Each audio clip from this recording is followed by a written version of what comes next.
This is a very special canto because in a way we can read it separately from the rest of the poem. Or we can read it as a kind of introduction to the rest of the poem.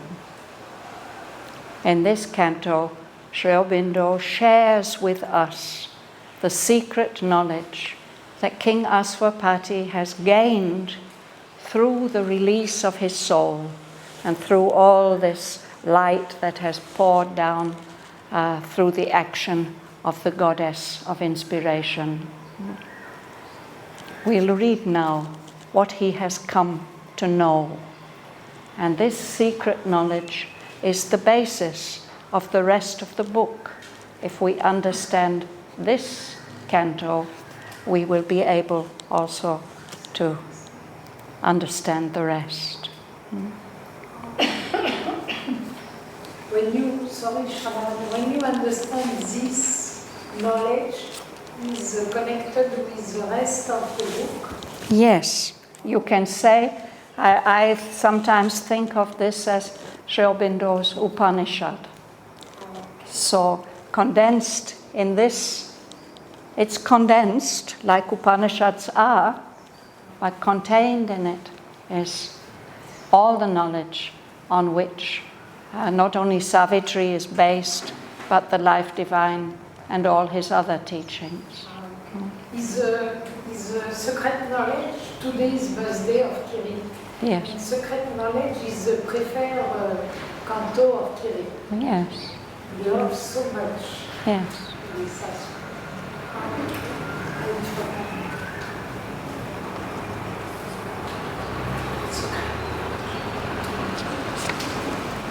So I read some lines and then we'll go back to the beginning. The first line refers to King Aswapati himself. On a height he stood that looked towards greater heights. But that's the only line in the canto which refers to King Aswapati. All the rest is the knowledge that Sri Aurobindo is sharing with us.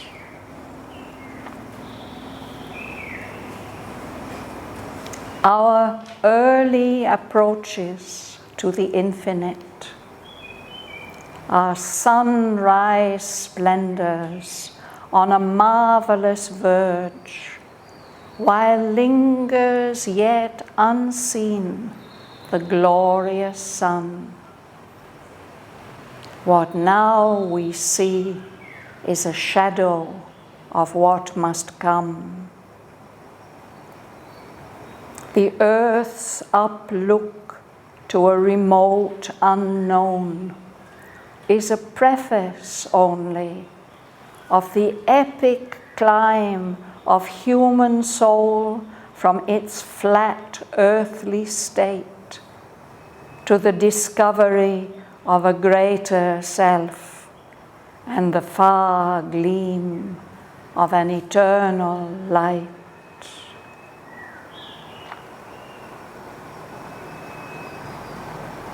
This world is a beginning and a base, where life and mind erect their structured dreams. An unborn power must build reality.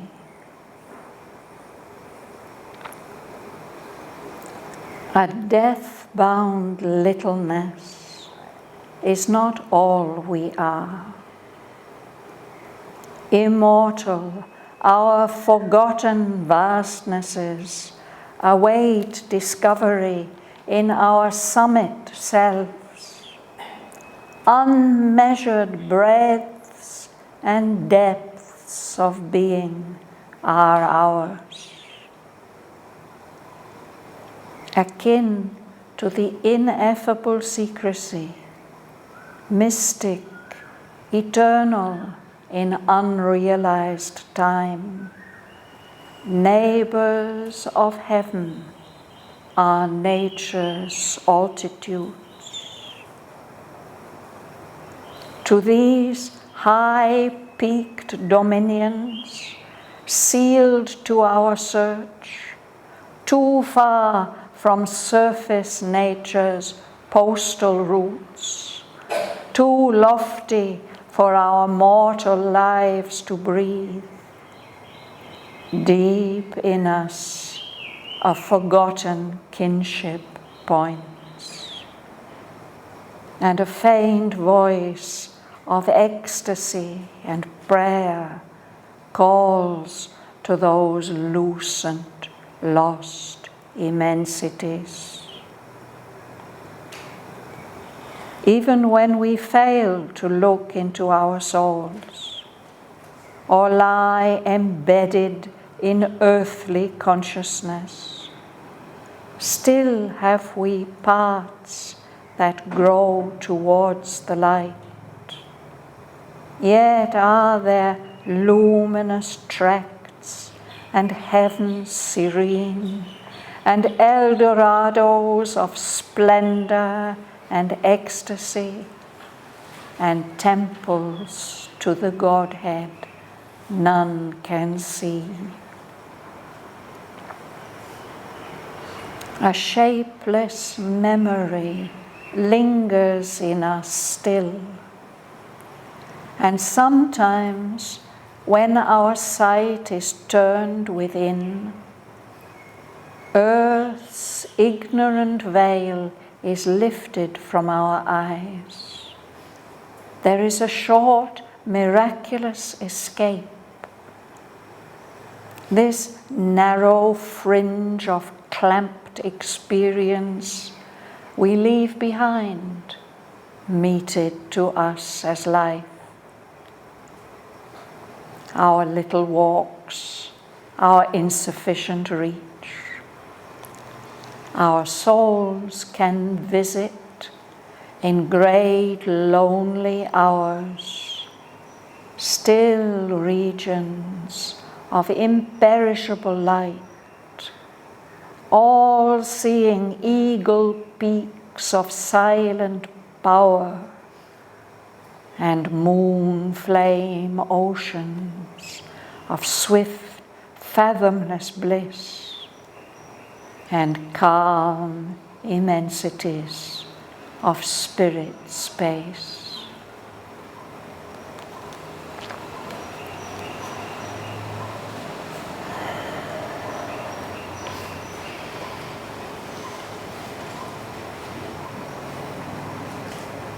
We'll start this side today, Bhavan. On the height he stood, then looked towards greater heights. Our early approaches to the infinite, our sunrise, splendours, on marvellous verge. Why lingers yet unseen the glorious sun? What now we see is the shadow of what must come. Thank you.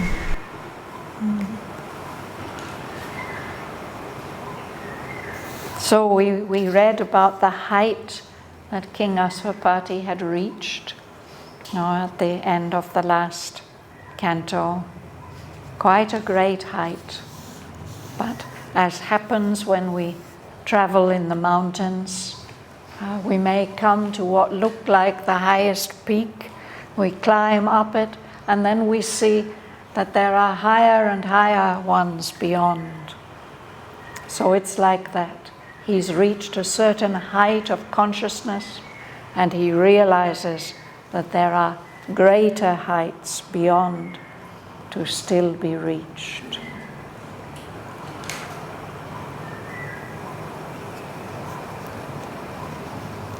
Sri Aurobindo explains that our early approaches to the infinite, when we first get a glimpse of those heights and set our feet on the path to climb them, we may have wonderful experiences, wonderful glimpses. But he says those are like dawn lights, sunrise splendours, that wonderful magical light of dawn which he described in the first section of the first canto. sunrise splendours, that special light before the sun itself rises, no? While the marvellous sun is lingering below the horizon.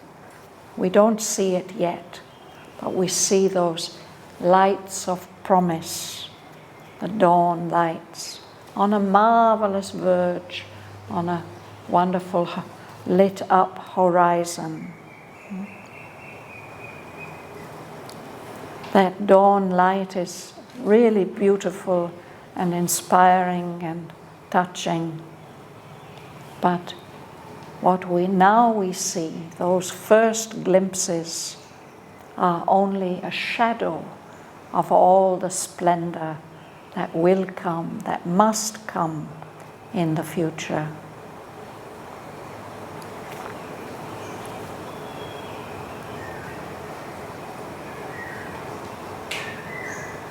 You know this word to linger? If you're somewhere very nice, you don't want to leave, you will stay there a little while. You won't move away too quickly. No? And there's some nice lines in Shakespeare where he talks about the schoolboy. He's on his way to school, but he's really not keen to go to school, so he's lingering. No? Here he says, the sun, of course, must rise above the horizon, but it's taking its time. It's lingering yet unseen, but it must come, of course. Mila. The earth's outlook to a remote unknown is a preface movie of the epic climb of human soul from its earthly state to the discovery of a greater self and the far gleam of an eternal life. Yes. So here we are on the earth, and the earth itself, and we on it. We are looking up, out into space, into that remote unknown that's so far away from us. You know? But that uplook of ours, when we raise our eyes, when we no longer have our eyes fixed on the ground where our feet tread, when we look up, that's a preface, it's the beginning. It's only a beginning, but still it is a beginning of an epic climb, an immense climb that's going to take us very, very high indeed. That's the climb that the human soul will take in its development from its present flat earthly state to the discovery of its own greater self. And it will see in the distance the far gleam of an eternal light. Shraddhavan, you mentioned unknown like something outside. Sorry? You mentioned unknown, you refer to something outside in the universe. Can I say something also inside? It can, but here he says up. It's the uplook. So our uplook is looking up to the heights, of course the heights of consciousness, for sure. But the physical representation is us with our feet flat on the earth, and for so long human beings believed, and some people still seem to believe, that the earth is not a globe. It's not a small globe in a solar system and out in vast space. It's just flat. And they even were afraid to go too far because they might drop off the edge. No? So that's a certain state of consciousness, of being very much tied to the material earth. When we begin to look up to higher possibilities, that's the beginning of the soul's climb out of its total involvement in the material state. to the discovery of its greater self and the far gleam of an eternal light.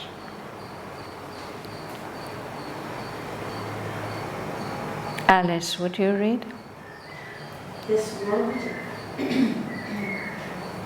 world is a beginning and a base, where life and mind erect their structured dreams, and unborn power must build reality. Yes. A death-bound littleness is not all we are. I think we'll pause there, Alice. Just let's look at these first 3 lines, because this is an important message. No? This is the beginning of our uplook, the recognition that this world, this material world, is only a beginning. It's only a base, a foundation.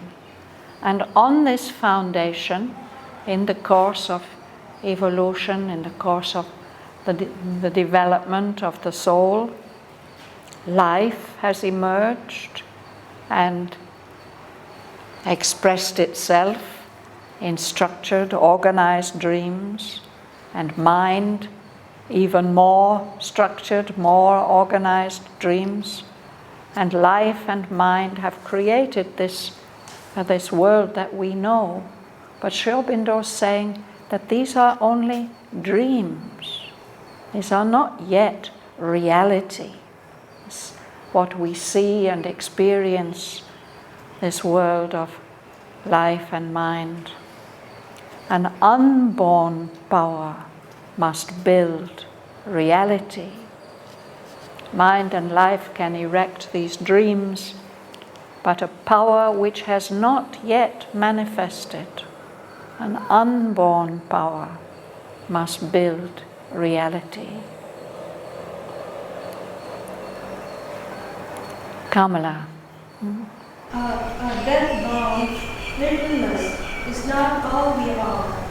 Immortal, a forgotten vastness, awake discovery in our subtle selves, unmeasured breadth and depths of being are ours. Yes. So at first we don't even think about it, no? We just accept that we are human beings, that we have a limited lifespan and very limited capacities. Our existence seems to be a littleness, a smallness, which is bounded, which is limited by death, finally. But that death-bound littleness, which is our outer appearance, that we can think is the picture of a human being, that's not all we are. Within us, and above us, in our summit selves, the higher levels of our own being, our forgotten vastnesses, much, much greater breadths and depths of being that we possess, but we have forgotten that we possess them. When we've accepted, when our souls have accepted this incarnation in the material universe, usually they forget. Mother says it's like falling on your head. You fall down and you're stunned and you forget, you don't know who you are and where you are. Even in one of Huta's paintings, they have shown the little soul just falling down head first into the material world. And then it's bound by this world of matter and this perception of itself as a death-bound littleness. There are many stages for it to become free and to remember who and what it really is. So within we are not death-bound, we are immortal, and our forgotten vastnesses are waiting for us to discover them. They're waiting for us in our summit selves, the very highest levels of our being. unmeasured breadths and depths of being are ours. Breadth is connected with the word broad, wide space.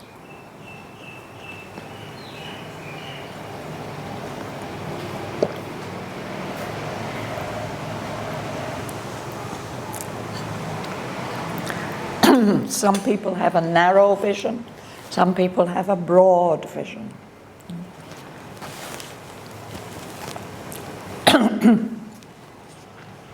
Will you read, please? Yes.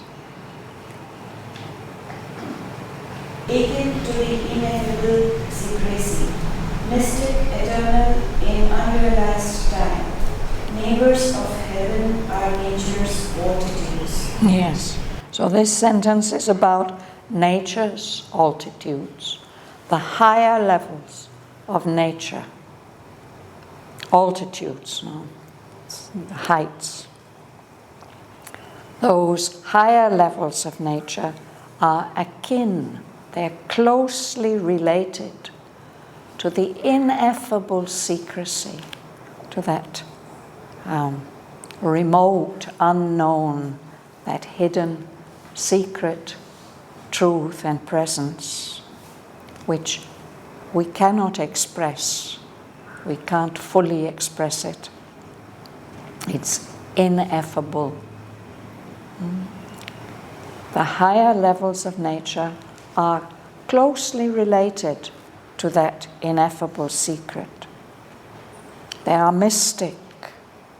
They're eternal in unrealized time, in all that eternal time which has not yet unrolled itself.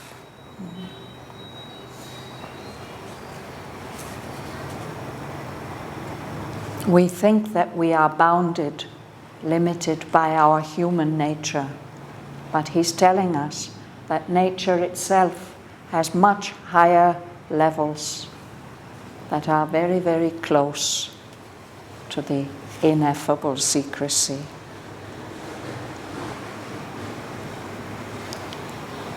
Alessia, will you read? To these,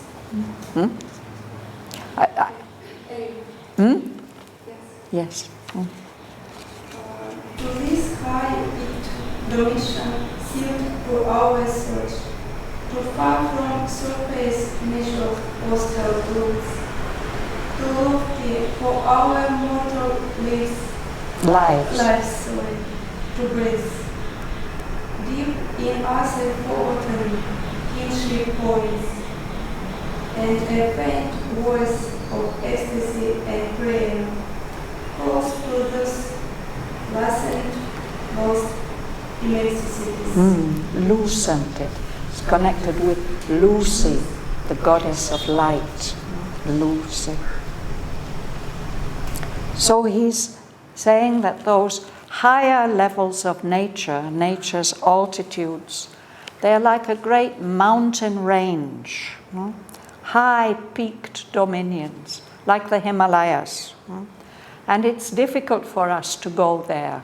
They are closed to our search. We can't easily reach them because they're too far away from our surface nature, to those usual postal routes where people are traveling all the time. They're too lofty, they're too high for our mortal lives to breathe. At the top of high mountains, there's not enough oxygen for us to breathe, no? It's very difficult for us. Those mountaineers who want to go up to the high mountains without using oxygen, they have to train themselves to breathe in a special way. So our mortal lives, our lives that are subject to death, they can't breathe the air of those high regions. But something deep in us is pointing to them. We've forgotten our connection but that connection is there, and something in us is pointing us in that direction to those high-peaked dominions. And from deep within us, there's a faint voice of ecstasy and prayer, is remembering and calling to those lost immensities, those wonderful heights which we came from and which we have forgotten, that are lucent, that are full of light. There's always something in us that remembers. Devin. Even when we fail to look into our souls or lie embedded in earthly consciousness, still have the parts that grow towards the light. Yet are there luminous tracts and ever serene, and Eldorados of splendor and ecstasy, and temples to the Godhead none can see. Yes. So we may be here embedded in earthly consciousness, and we may forget, we probably often forget, to look into our souls. But that doesn't change the fact that still within us there are parts that are growing to the light, whether we are aware of it or not. And there are wonderful luminous countries, tracts, areas, territories, and peaceful, smiling heavens, serene. It is a very beautiful word. Somebody who is serene, quietly smiling, peacefully smiling. And there are wonderful cities, Eldorados of splendor and ecstasy. El Dorado, I think in Spanish it means the golden one, yes? And it was the name that was given by those first Spanish colonists who went to South America. They heard that there is a wonderful city which is full of gold, which is made of gold. And they thought that if they find it, they will become rich. So in English now the word means some glorious dream, unattainable dream, some wonderful destination which we sense is there, but somehow we can't reach it. And whether we are aware of it or not, there are temples to the Godhead none can see. That divine presence in us, which is growing in each of us. We can't see it with our physical eyes, but somewhere deep within us are those temples where that divinity is worshipped.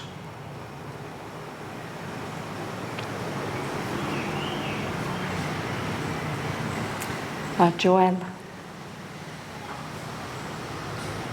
A shapeless memory lingers in us still, and sometimes when our sight is turned within, earth's ignorant veil is lifted from our eyes. There is a short, miraculous escape. Yes. So even when we are embedded in earthly consciousness, somewhere in us there's that shapeless memory that's lingering, that won't go away. It remains there. And sometimes when something causes us to turn our sight inwards instead of outwards, this ignorant veil that is imposed on us by matter, by the physical body, there's a kind of ignorance. That's lifted from our eyes, and we escape from our material being, our physical limitations, for a short moment, a short, miraculous escape. Ganga Lakshmi.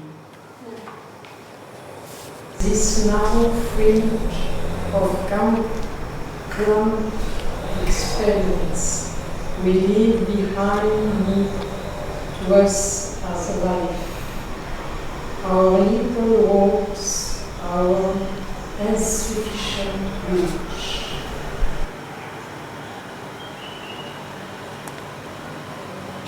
A fringe. Berbel has a little fringe. The hair comes down over the forehead.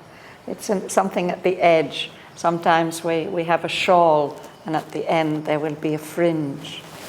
So he says what we're experiencing is just a narrow fringe of things, of clamped experience. It's so compressed, it's so fixed and rigid, that that's what's been meted out to us, this little bit of life.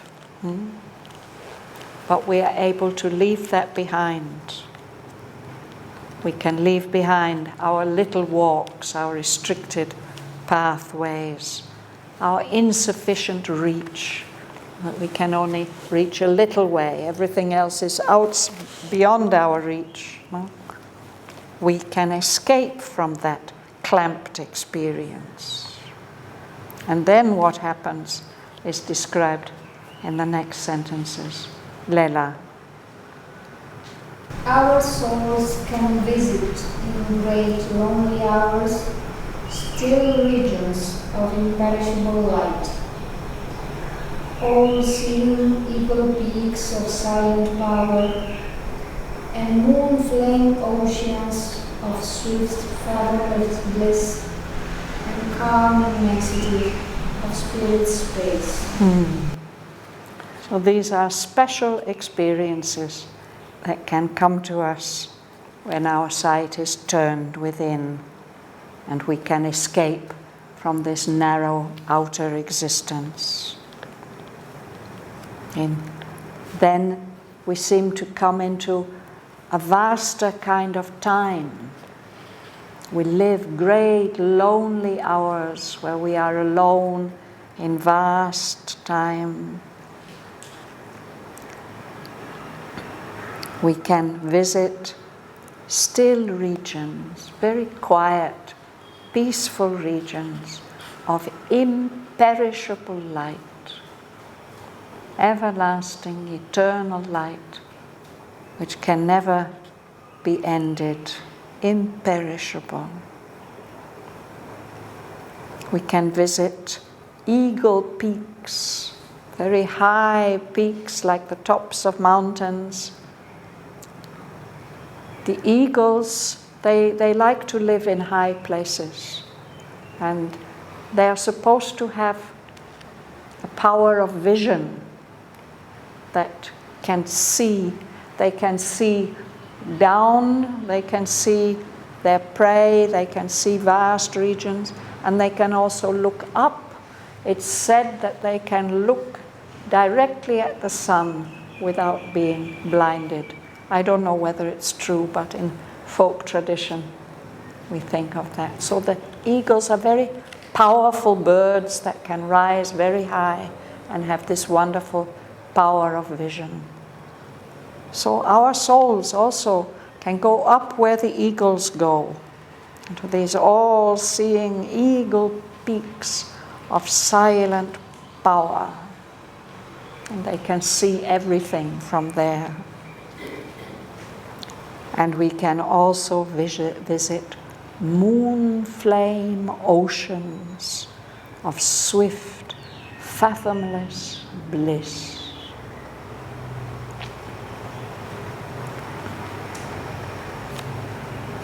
There's something magical about moonlight.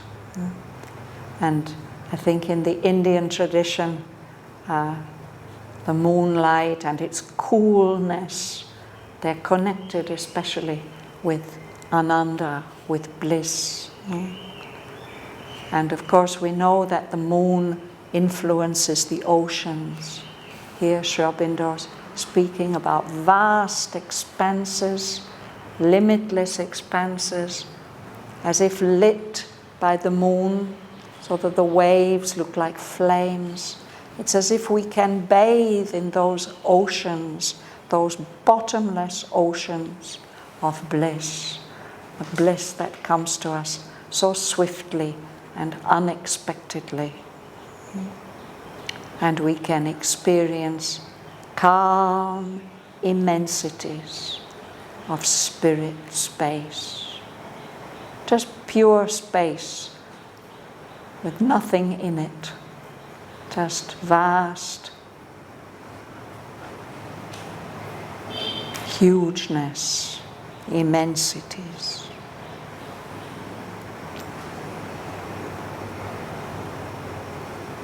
Sergei. In the unfolding process of the self, sometimes the inexpressible mystery highlights a human vessel on the self. Yes. So that was what can happen when when our sight is turned within. But sometimes something else happens in the unfolding process of the self. As our inner being develops, sometimes that inexpressible mystery, that ineffable secrecy, chooses to descend into a human vessel, into an individual being. The vessel, no, like the cup. So that mystery pours itself into an individual being. It chooses to elect, means to choose. It chooses to descend into an individual being. And then he describes the experience that gives. Janaka. A breeze comes down from a supernal air. A presence is born, a guiding light awakes. The stillness falls upon the instruments, fixed, motionless like a marble monument.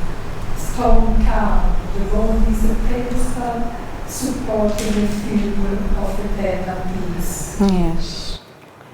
So that might come with this descent.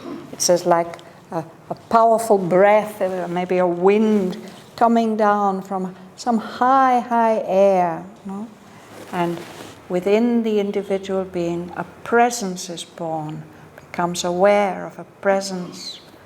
A guiding light wakes up within, and a stillness falls upon the instruments. The instruments, the body, the life, the mind, all suddenly becomes still. So the body becomes like is fixed and motionless, as if it's made of marble. Stone calm. It becomes like the pedestal, the base for a statue. The body is a pedestal supporting a figure of eternal peace, as if the body is the base, and then that figure of eternal peace is rising above it.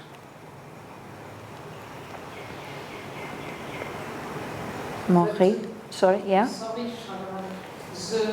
The body, the marble movement. Yes, the stillness falls upon the instruments. So body, life and mind, everything becomes still. And the body becomes like marble. Mother associates marble with intense concentration. I suppose it is a rather dense kind of rock, and pure, we think of it being especially pure. And it can't move, of course, it's absolutely solid and dense. So the body is like that. And then there's the awareness of the statue which is on this pedestal. It's a figure of eternal peace. Or a very different experience. Mochi, you'll read. Or a revealing force sweeps lazy men out of some vast superior continent. Knowledge breaks through trailing its radiant seas, and nature trembles with the power of flame. Yes.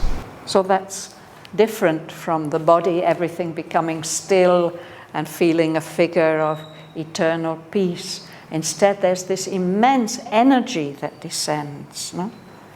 A revealing force, a force that brings knowledge, sweeps blazing in like a comet, no? Out of some vast, superior continent. There's the sense that it has come from somewhere high above that's vast and solid. It's not an ocean, it's a continent, no?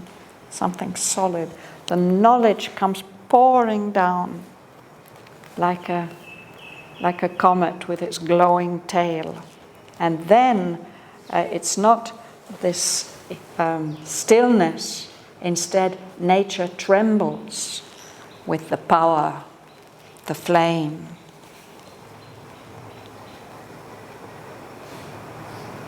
Or another experience, Martin? A greater personality sometimes possesses us, which yet we know is ours, for we adore the Master of our souls. Then the small bodily ego tints and falls, no more insisting on its separate self, losing the punctilium of its separate birth. It leaves us one, with nature and with God.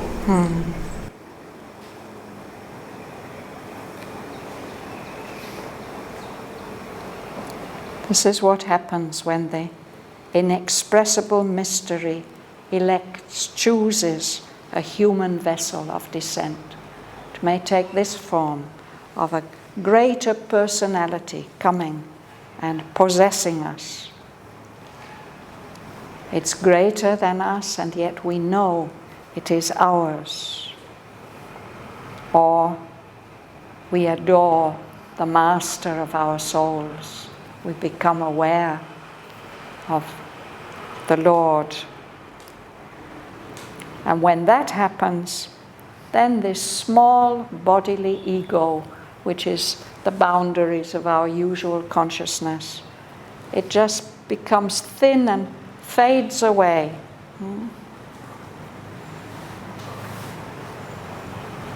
It's no longer insisting on its separate self.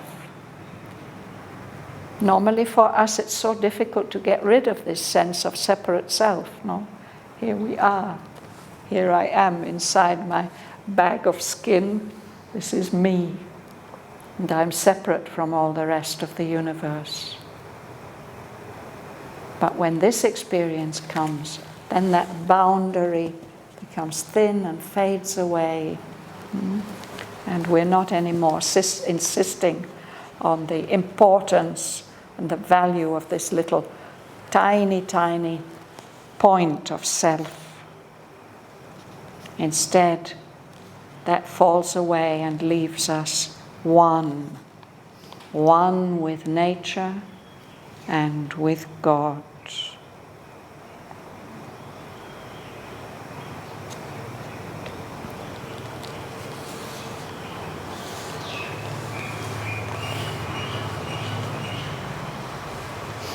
I think we'll stop there today, but on the next page he will tell us that these special experiences which human beings have, often completely unexpectedly, they come, that these are the proofs, they're the signs that we are not only a death-bound littleness, that we have unmeasured breadths and depths of being within us. These experiences are the proof of that this little outward human form, this small bodily ego, is not all we are. This death-bound littleness. There's much, much, much more to us.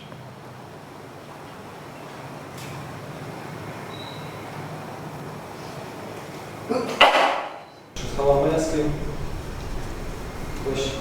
Sorry? Question. Yes, question. Question to you. What is nature's altitude? Samples. It means the higher levels of nature. We cannot see from our point. Well, we experience only the lower levels of nature, the surface postal routes. But he's saying that these higher levels are there and they do belong to nature, to earth nature. So they are not completely beyond our reach. It belongs to Superman, supermental. Well, we can start perhaps with spiritualized mind and illumined mind. And there are several higher levels. And there are the higher life levels also. At the moment we live in a very clamped, compressed life experience. And maybe our mind often doesn't reach even to the next level, of the pure reason. We're very rarely there. Mostly we're dealing in a very pragmatic way. And even the body has its higher possibilities that we don't usually experience unless we undergo some special training and make some special efforts. We can become aware of the physical altitudes of nature. To control the physical body. To control the physical body. Yes, this physical body of ours, this outermost physical body, if it comes in contact with its higher, subtler levels, it can do amazing things. No? There was a Russian ballet dancer, Nijinsky. He was celebrated for the leaps he could do. It seemed something impossible when you saw him leaping like that. And it seems that he had an experience of being in his subtle body, and that his subtle body could lift the physical body up. And I think there are athletes and people who do extreme things. They may have those kind of experiences. Quite common is the experience of the second wind. You know about this?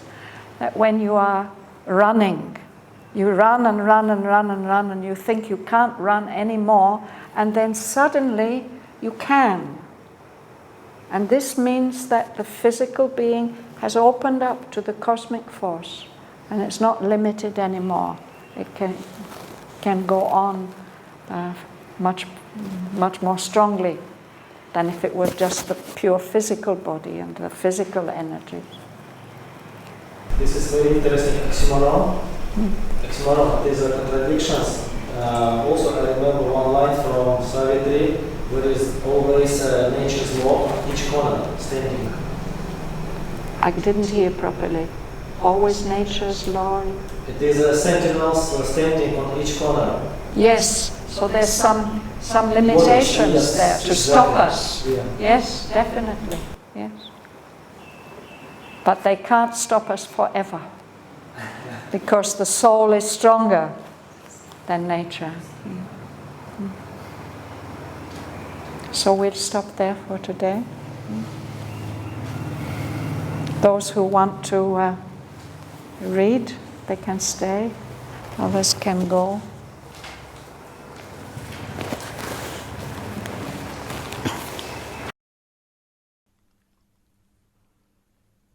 On a height he stood that looked towards greater heights. our early approaches to the infinite are sunrise splendours on a marvellous verge, while lingers yet unseen the glorious sun. What now we see is a shadow of what must come. The earth's uplook to a remote unknown is a preface only of the epic climb of human soul from its flat earthly state to the discovery of a greater self and the far gleam of an eternal light. This world is a beginning and a base where life and mind erect their structured dreams. An unborn power must build reality. A death-bound littleness is not all we are.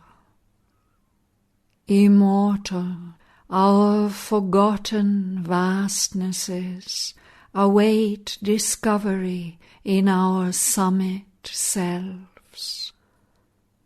Unmeasured breadths and depths of being are ours.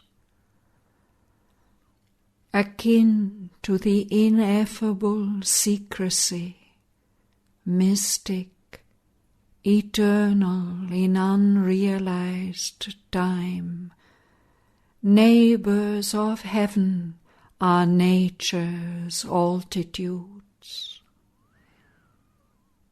To these high-peaked dominions, sealed to our search, too far from surface nature's postal roots, too lofty for our mortal lives to breathe, deep in us a forgotten kinship points, and a faint voice of ecstasy and prayer calls to those lucent, lost immensities. Even when we fail to look into our souls or lie embedded in earthly consciousness, still have we parts that grow towards the light. Yet are there luminous tracts and heavens serene, and Eldorados of splendour and ecstasy, and temples to the Godhead none can see. A shapeless memory lingers in us still, and sometimes when our sight is turned within, earth's ignorant veil is lifted from our eyes. There is a short, miraculous escape. This narrow fringe of clamped experience we leave behind, meted to us as life, our little walks, our insufficient reach. Our souls can visit in great lonely hours still regions of imperishable light,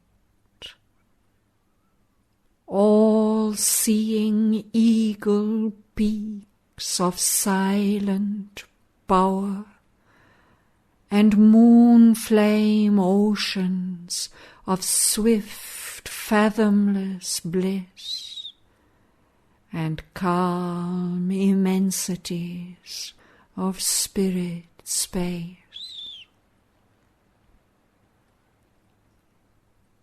In the unfolding process of the self, sometimes the inexpressible mystery elects a human vessel of descent.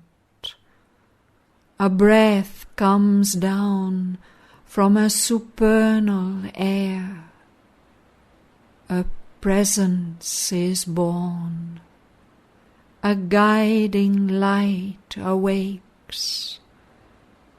A stillness falls upon the instruments. Fixed, motionless, like a marble monument, stone calm, the body is a pedestal supporting a figure of eternal peace. Or a revealing force sweeps blazing in. Out of some vast superior continent, knowledge breaks through, trailing its radiant seas, and nature trembles with the power, the flame. A greater personality sometimes possesses us, which yet we know is ours. Or we adore the master of our souls. Then the small bodily ego thins and falls, no more insisting on its separate self, losing the punctilio of its separate birth. It leaves us one with nature and with God.